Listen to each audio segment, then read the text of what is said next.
জমিদার বাড়ি খাওয়ার জন্য একটা শর্ত আছে, শর্ত হলো আমারে দোয়া কোনো শুনেই শুনে এই পাশে দাঁড়াবা, যে কয়জন দোয়া কোনো শুনতে পারবা ওই কয়জন খাবা। 15-20 জন শুনেছে আর সব পিঠ পিড়ে দৌড়ে সারিয়া হুজুর খায় যাইস কেন খাইয়ে যা, কয় হুজুর দোয়া কোনো জানি না। গল্প একটা মনে পড়ে গেল, হুসাইন আহমদ মাদানী রহমতুল্লাহ আলাইহে আমাদের সদস্য হুজুর, হাফেজ হুজুর, এই বড়দের এবং লাস্টা আহমদ শফি সাহ হুজুর রহিমাহুমুল্লাহ ইনাদের উস্তাদ হুসাইন আহমদ মাদানী রহমতুল্লাহ আলাইহি হুজুরের ছেলেরা আমাদের বাংলাদেশে আসেন, এখনও 2-1 জন আসেন। তো হুসাইন আহমদ মাদানী রহমতুল্লাহ আলাইহে স্বভাব ছিল ওনারে যদি কেউ দাওয়াত দিতেন, খাবারের দাওয়াত, যে হুজুর আমার বাসায় আপনার খানার দাওয়াত, তো আমাদেরকে এরকম দাওয়াত দেয়, আমারে দাওয়াত দেয় যে হুজুর, যেমন আজকের মাহফিলে তো আমারে দাওয়াত দিচ্ছে, আমার সাথীকে তো দাওয়াত দেয়নি। তো হুজুরকে যদি আমার খাবারের জন্য একারে দাওয়াত দিতেন, হুজুর কখনো সাথী আর সাথে 2-1 জন নিয়ে যাইতেন না, একাই খানা খাইতে যাইতেন। খেয়াল করতেছেন নাকি? হুজুরের সাথে স্বাভাবিকভাবে দেখেন আমাদের মুফতি দেলোয়ার সাহেব দামাত বরকাতুমের সাথে কত উলামায়ে কিরাম সাথে সাথে সবসময় থাকে না, আর মাদানী রহমতুল্লাহর সাথে এরকম বাঘা বাঘা উলামায়ে কিরাম সাথে থাকতেন। যে বাড়ি খাবার দাওয়াত হুজুরের সাথে 10-20 জন গেছে একসাথে, ঘরে ঢুকার সময় হুজুর বলতেন এই তোমরা বাইরে গাছতলা বসো, আমি খাইয়ে আসি, একাই ঘরে ঢুকতেন। বাড়িওয়ালা অনেক সময় বলতেন হুজুর সবাইরে নিয়ে আসেন, হুজুর কে না না না সবাইরে ঢুকানো যাবে না, আপনি দাওয়াত দিয়েছেন আমার একারে, ওদেরকে তো দাওয়াত দেন নাই। কয় সাথে আসছে যখন আসেন এক ব্যবস্থা হইবে না। হুজুর কয় না, এতে সমস্যা 2টা, একটা হলো এই যে কয়জন আমার সাথে ঘুরতেছে এরা যদি এরকম সুযোগ পাইবে খাতি বসে, ওদের জিহ্বা বড় হয়ে যাবে, ওদের লোভ হয়ে যাবে, ওরা খাওয়ার জন্য খালি খালি ভিসে ভিসে ঘুরে বেড়াবে, এই জন্য কটা ঢুকতে দেওয়া যাবে না। 2 নম্বর সমস্যা হলো মহিলারা বেশিরভাগ বাহিরে দাওয়াত টাওয়াত পায় না, বাড়ি যদি ভালো খানার ইন্তজাম হয় মেহমানদেরকে খাওয়াইয়া যা থাকে তাই তারা একটু খায় ভালো। আর আমি যদি এই 10-12 জনের নিয়ে ঢুকি, ওর 1-1 জনে মারবে তো 3-4 জনের মার, ঘর সাফ হয়ে যাবে, মহিলাদের জন্য কিচ্ছু থাকবে না। এই 2 সমস্যার কারণে ওদের ঢুকতে দেওয়া হবে না। এই কথাটা সারা দেশে প্রসিদ্ধ হয়ে গেছে যে মাদানী রহমতুল্লাহ আলাইহিরে যদি দাওয়াত দিতে হয় সাথে বলে নিতে হবে হুজুর আপনার সাথে যে কয়জন যাবে তারাও খাবে, নইলে ওনারে একারে দাওয়াত দিলি আর সাথে যাদেরকে নেওয়া হয় ওদেরকে হুজুর খাইতে দেয় না। এটা প্রসিদ্ধ হয়ে গেছে। হুজুর একবার এক জায়গা গেছেন মাহফিলে যাওয়ার পরে এরকম বিশাল মাহফিল, তো বাড়িওয়ালা জমিদার দাওয়াত যিনি দিছেন উনি জানে যে হুজুরের, আগের তো জানতেন না, ওই দিন জানছে যে হুজুরের এই স্বভাব, হুজুরে একারে দাওয়াত দিলে একাই খায়, সাথে 10-20 জন যারা আসে ওকে খাইতে দেয় না। আর জমিদার বাড়ি দাওয়াতে আইসা হুজুরের সাথে 5-10 জন আলেম আইসা যদি না খেয়ে চলে যায়, জমিদার বাড়ির একটা অপমানী, একটা ইজ্জতের ব্যাপার। বয়ান চলতেছে, শেষ দিক যাইয়া কানে কানে হুসাইন আহমদ মাদানী রহমতুল্লাহকে জমিদার সাহেব বলতেছে হুজুর আপনার সাথে যারা আসছে তারাও কিন্তু আমার বাসায় আজকে রাত্রে খানা খাবে, তা না করলে তো খাবে না, আপনি একটু তাদেরকে বলে দেন কে কে যে আসছে, আমি তো তত জানি না। হুজুর এই সুযোগ পাইয়া পুরো মাঠ ধরে জমিদার বাড়ির খাবারের দাওয়াত, জমিদার এই পুরো মাঠ ধরে দাওয়াত দেওয়া দেখে কাঁপতে কাঁপতে আছে, হুজুর কাজ ধরছেন কি সর্বনাশ করছেন, এত মানুষের তো আমি খাতে দিতে পারবো না। আমি বললাম আপনার সাথে যে কয়জন আছে, হুজুর কাজ সবই তো আমার সাথে আছে, আমি না আসলে আসতো নাকি, কতক্ষণ বক্তারা না আসলে আপনারা আসতেন নাকি, তাহলে সবই তো আমাদের সাথে, আমার সাথে আছে। মিয়া তুমি কও একটা আর করো আর একটা, তাড়াতাড়ি খাবারের ব্যবস্থা আরো। এখন হুজুর তো ওয়াজ একটু লম্বা করে দেন, আমি একটু খাবার ব্যবস্থা করি, ব্যবস্থা তৌফিক আছে কিন্তু সময় লাগবে। হুজুর কায় না কেন সময় দেওয়া দিই নাই, আমার ওয়াজ এখন শেষ, তুমি খাবার ইন্তজাম করো। এক কথা কয়ে ফিরে আবার উল্টো পাল্টা করো। জমিদার কাঁপতে কাঁপতে যে বাড়ি তাড়াতাড়ি ভাত আর কিছু বাড়াই ফেলাইছে, ডাউল একটু লম্বা করে ফেলেছে, ডাউল লম্বা করতে তো অসুবিধা নেই, গরম পানি মারি দিলে লম্বা হয়ে গেল, কোনো মতে ডাউল ভাত এক লুকনো দিতে পারলি। হুজুর তো জানে যে জমিদারের উদ্দেশ্যকে আমি কয়ে ফেললাম কি। হুজুর বলতেছেন দোয়ার আগে, হ্যাঁ মেয়ারা জমিদার বাড়ি আজকে খাবার দাওয়াত পাইছো তো? জি হুজুর পাইছি, আপনি তো দাওয়াত দিয়েছেন, একজনও না খেয়ে যাবা না, ঠিক আছে? বলে জি হুজুর। তো ওই জমিদার বাড়ি খানা খাওয়ার জন্য একটা শর্ত আছে, বলবো আপনাকে না? ওই মাঠে হুজুর বলতেছে জমিদার বাড়ি খাওয়ার জন্য একটা শর্ত আছে, শর্ত হলো আমারে দোয়া কোনো শুনে এই পাশে দাঁড়াবা, যে কয়জন দোয়া কোনো শুনতে পারবা ওই কয়জন খাবা।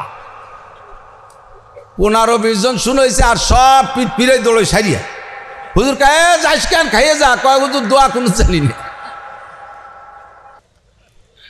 জমিদার হাসতে হাসতে খুশিতে এসে হুজুর কেসা চালা দিলেন, চালুন দিয়ে চালে না। হুজুর কামিয়া আর একটা চালা আছে, ওই চালুন দিয়ে চাললি এই কটাও টেকবে না। সে চালন কি আরো চিকুন চালন, সেটা হলো যদি কই জানাজার দোয়া শুনো তাহলে এ কটাও পারবে না, তাহলে আর আমার একার ছাড়া আর খার কায়দা নেই। তা আপাতত ওই প্রথম চালনের চালুনিতে যে কটা আছে এই কটা থাক। সত্যি যদি ইমানে মুজমালের সালা দেই এর ভিতরে থেকে অর্ধেক বের হয়ে যাবে, কথা কান ঠিক না? কয় যে হুজুর আর হজের দরকার নেই, আম্মাবাদ। 2 নম্বর 1 নম্বর সেলাই হলো কি কন্ত? 1 নম্বর সেলাই বস্তার তলায় লা ইলাহা ইল্লাল্লাহ মুহাম্মাদুর রাসূলুল্লাহ।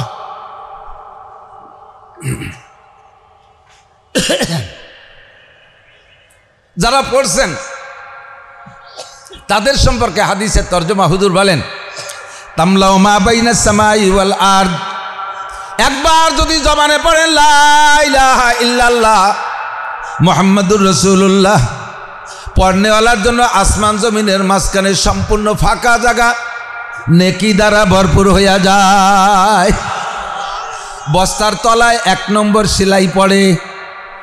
2 নম্বর সেলাই আমার সাথে পড়েন আশহাদু আল্লা ইলাহা ইল্লাল্লাহ ওয়া আশহাদু আন্না মুহাম্মাদান আবদুহু ওয়া রাসূলুহু, সাক্ষ্য দিতেছি আল্লাহ ছাড়া মাবুদ নাই, আরো সাক্ষ্য দিতেছি মুহাম্মাদুর রাসূলুল্লাহ আল্লাহর বান্দা ও রাসূল। বলেন আল্লাহর বান্দা ও। 2 নম্বর সেলাই বস্তার তলা মোটামুটি শক্ত। 3 নম্বর সেলাই আমার সাথে পড়তে পারবেন আমানতু বিল্লাহি, পড়বেন না ইমানে মুজমাল।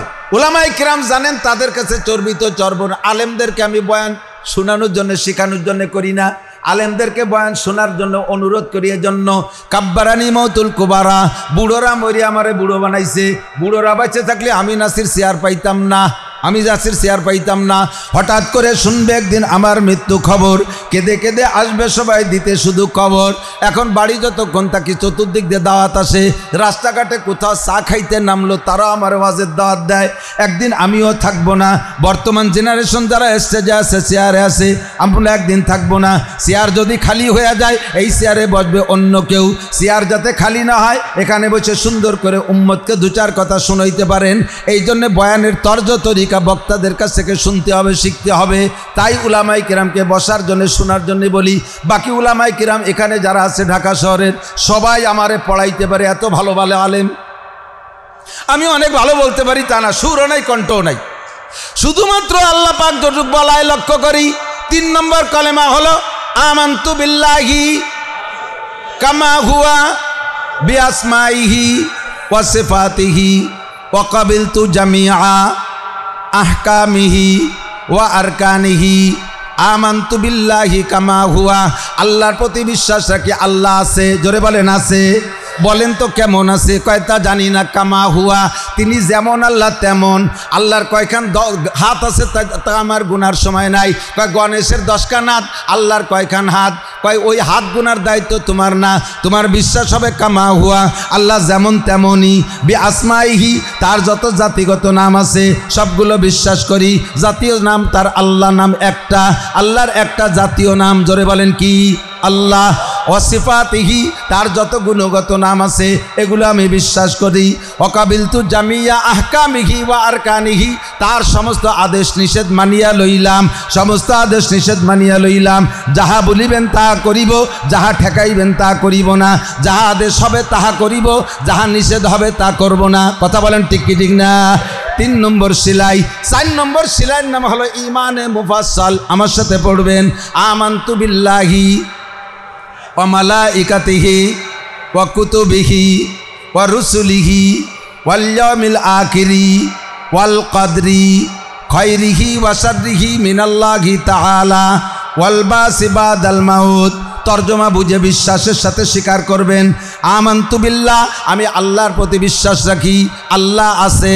আমানতু বিল্লাহি ওয়া মালাইকাতিহি, ফেরেশতা আছে না নাই? জোরে বলেন আছে। কোথায় আছে দেখি না, আমার দেখার দরকার নাই। কোরআনে কারিমে বলেন কিরামান কাতিবিনা ইয়ালামুনা মা তাফআলুন, সম্মানিত ফেরেশতারা তোমার দুই কাঁধে বসে লেখে। তোমার বডি পাহারা দেওয়ার জন্য আল্লাহ পাক জয়েন্টে জয়েন্টে পয়েন্টে পয়েন্টে মুস্তাকিল ফেরেশতা নির্ধারণ করে রেখেছেন। একজন মানুষের বডি পরিচালনার জন্য আল্লাহ 360 জন ফেরেশতা মোতায়েন করে রাখেন। বলেন না সুবহানাল্লাহ। আপনার নাকের দুইটা ছিদ্র পাহারা দেওয়ার জন্য 2 জন ফেরেশতা আছে, দুইটা চোখ পাহারা দেওয়ার জন্য 2 জন ফেরেশতা আছে, কানের ছিদ্র পাহারা দেওয়ার জন্য 2 জন ফেরেশতা আছে। আল্লাহু আকবার। যদি এখানে পাহারাদার ফেরেশতা না থাকতো তাহলে বহুতবার অ্যাক্সিডেন্ট হয়ে যাইতাম। পোকামাকড় গর্ত পাইলে ঢোকে, ঠিক না? ফুটো ছিদ্র পাইলে পোকামাকড় ঢোকে।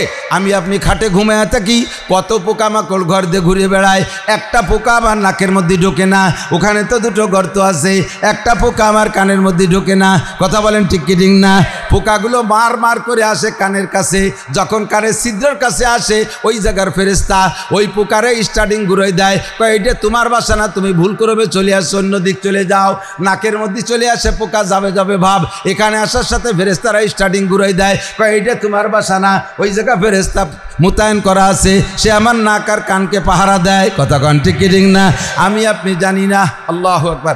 রাতের বেলায় ঘরে শুয়ে আছেন, ঢাকার মানুষ তো ঢাকার বিল্ডিংয়ের মধ্যে শোন, গ্রামের মানুষ টিনের ঘরে থাকে। টিনের ঘরের সিলিংয়ের উপরে অনেক সময় কাঠ থাকে, কাঠ দিয়ে সাজানো থাকে, তো সাইজ কাঠ ঘরের সিলিং করে রেখে দিয়েছে, আর একটা ঘরের ফার্নিচার কাজ করবে সেজন্য। খাটের বার শুয়ে আছে শীত হইয়া। মাছির একটা স্বভাব আছে, দেখবেন ওই এক জায়গা পড়লে তাড়াইলে আবারও সেই জায়গা পড়ে, 40-50 বার ওই একই জায়গায় পড়ে। তো শীত হয়ে শুয়ে রয়েছে খাটের উপরে, সিলিং করা সাইজ কাঠ, এতটুকু এতটুকু সাইজ কাঠ, জালনা দরজার কাঠ। চোখের উপরে এই কেনিতে একটা মাছি বারবার পড়তেছে আর তাড়াচ্ছেন, বারবার পড়তেছে আবার তাড়াচ্ছেন। লাস্টে মাছির গোষ্ঠী শুদ্ধ গালাগালি উদ্ধার উড়িয়ে দিচ্ছে। এবার 2 হাত রেডি করছেন মাছিরে মারবেন, তাও এক থাপ্পড় মারছেন, মাছি মারতে পারেন নাই।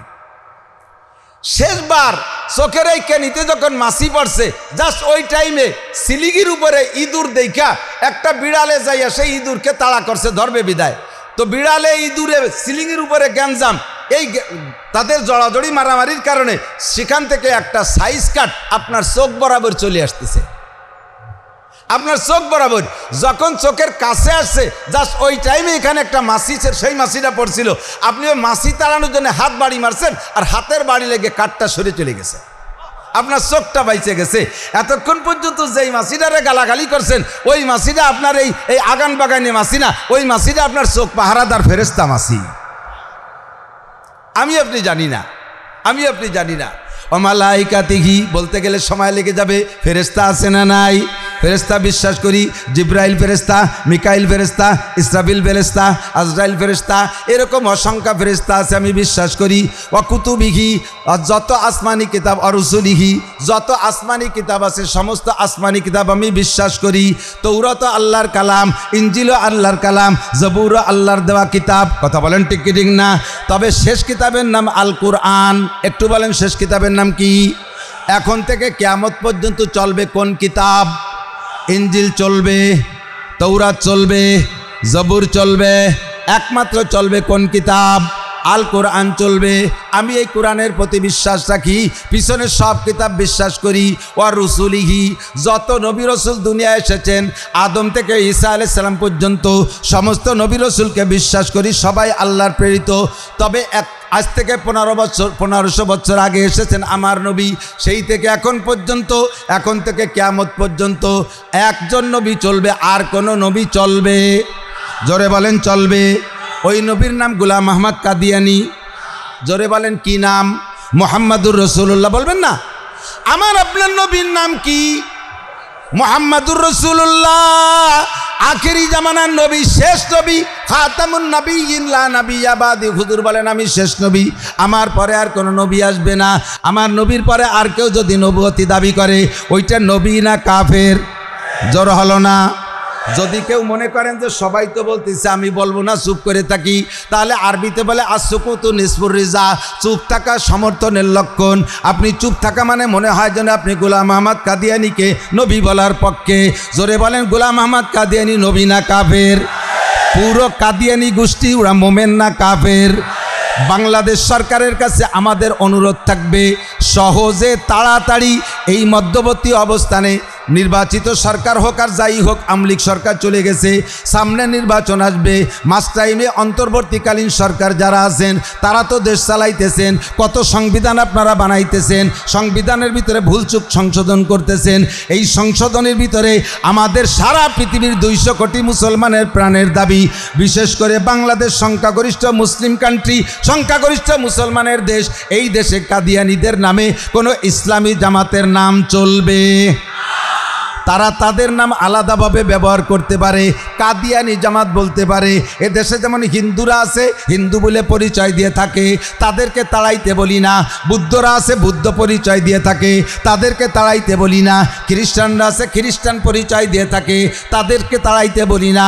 তাদের জন্ম আছে এদেশে, জন্ম নিবন্ধন আছে, তাদের নামে আইডি কার্ড হয়েছে।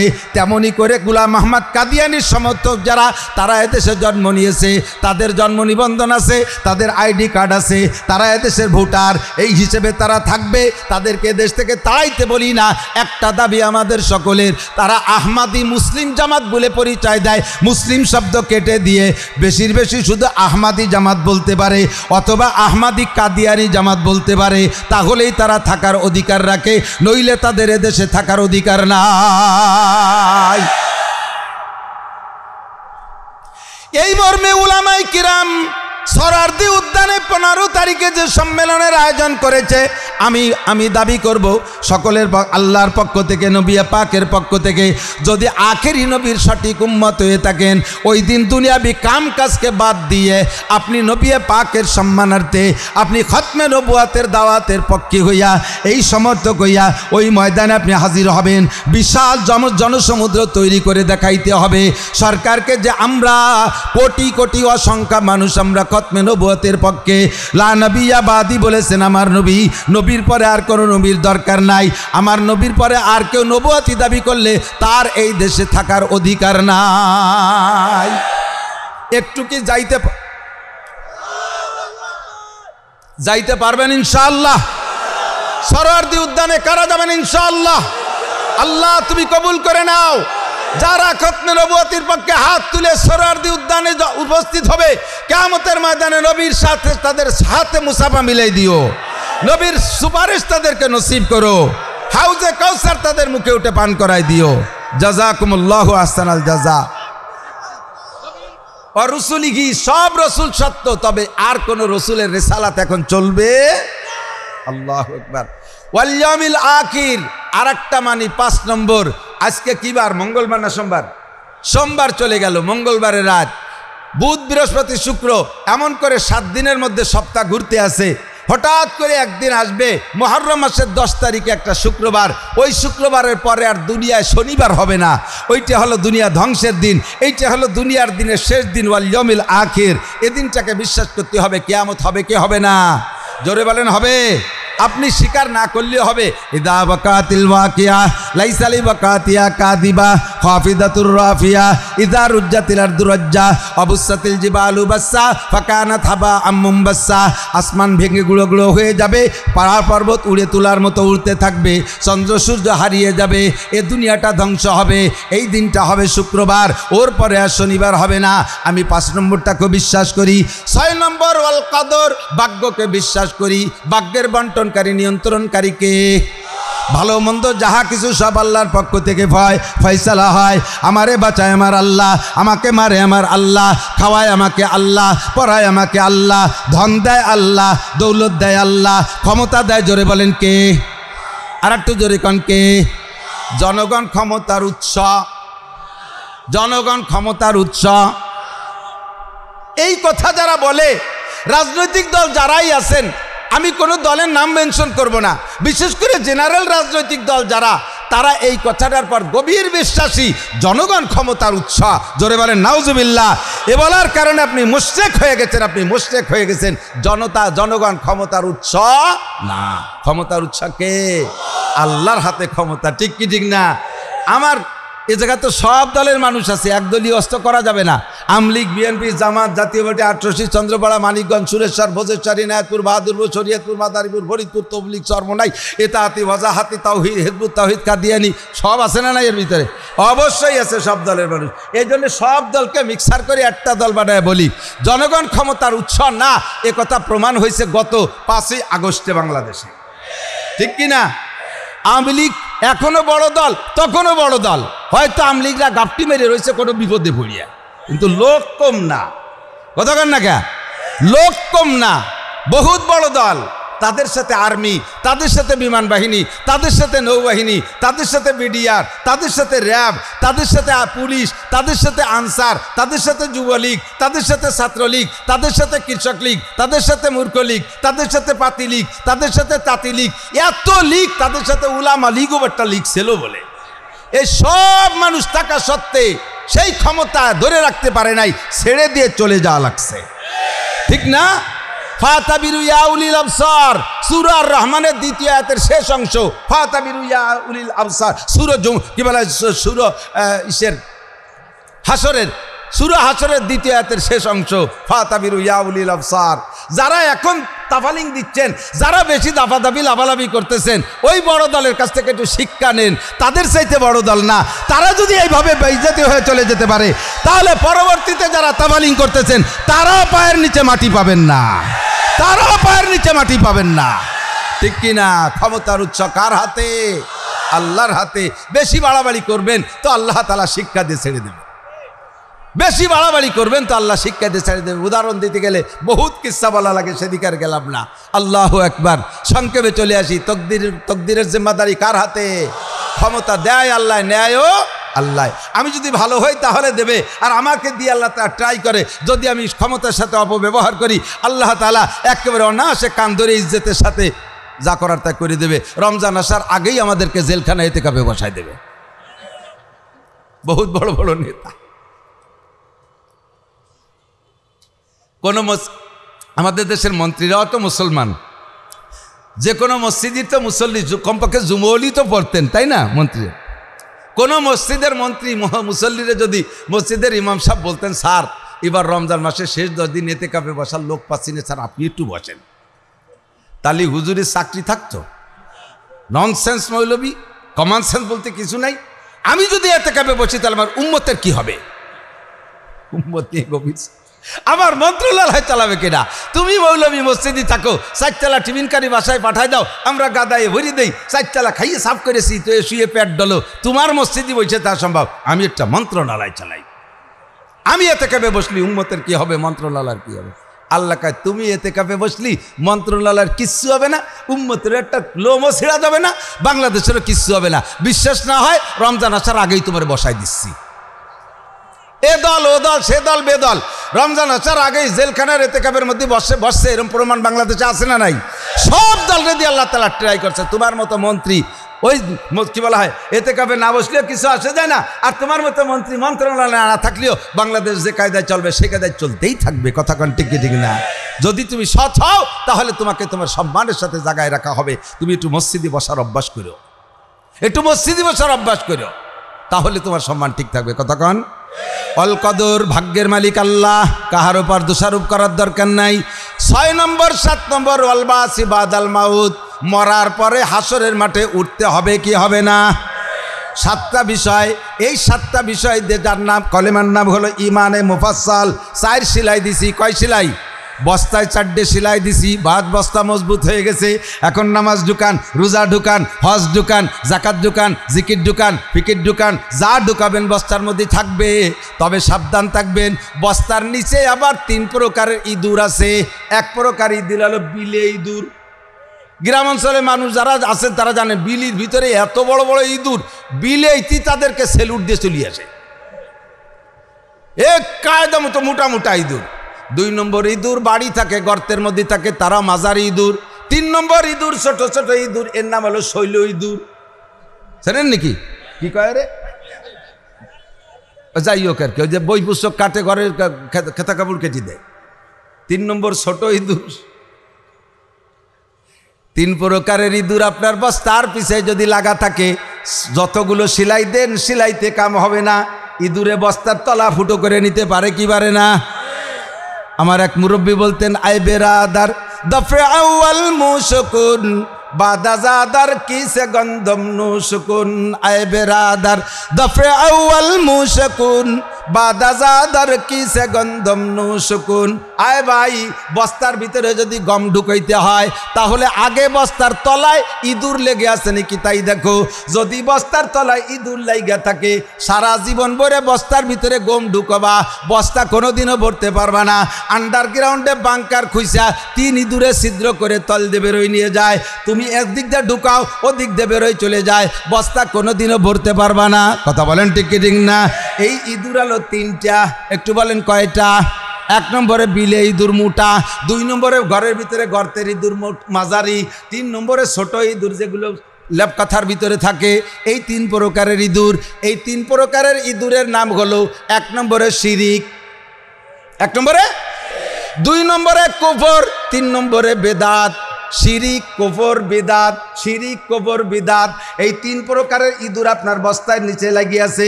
সিলাই সাইডে দিয়েছেন ঠিক কইরা, মালও ঢুকাইতেছেন কম না, কিন্তু কোনোদিন বস্তা ভরে না, বস্তা মুঠে ভরেই না, গটু রাখি। আপনি খেয়াল করেন নাই নিচে দিয়ে 3টে ইঁদুর লাগিয়ে আছে। এই জন্য 1 নম্বর ইঁদুর হলো শিরিক।